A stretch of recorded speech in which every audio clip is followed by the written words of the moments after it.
নমস্কার। কৃপণ রবীন্দ্রনাথ ঠাকুর।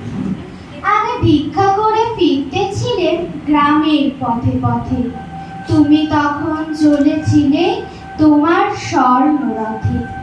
অপূর্ব এক স্বপ্ন সম লাগতেছিল চোখে মন। কি বিচিত্র শোভা তোমার, কি বিচিত্র সাজ!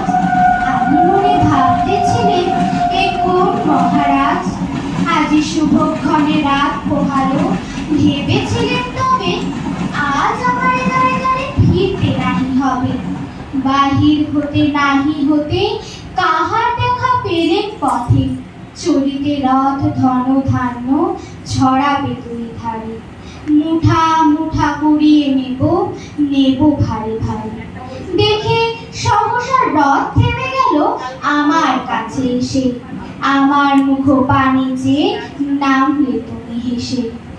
দেখে মুখের প্রসন্নতা জুড়িয়ে গেল সকল ব্যথা। হেন কালে কিসের লাগে তুমি অকস্মাৎ আমায় কিছু দাও গো বলে বাড়িয়ে দিলে হাত। ওরে এ কি কথা রাজাধিরাজ, আমায় দাও গো কিছু! শুনে ক্ষণ কালের তরে রইনু মাথা নিচু।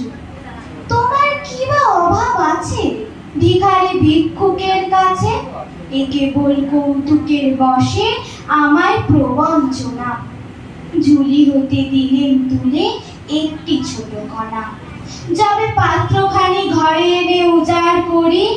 এ কি ভিক্ষা মাঝে একটি ছোট সোনার কণা দেখি। দিলেন যা রাজ ভিখারিরে স্বর্ণ হয়ে এলো ফিরে। তখন কাঁদি চোখের জলে দুটি নয়ন ভরে। তোমায় কেন দিইনি আমার সকল শূন্য করে?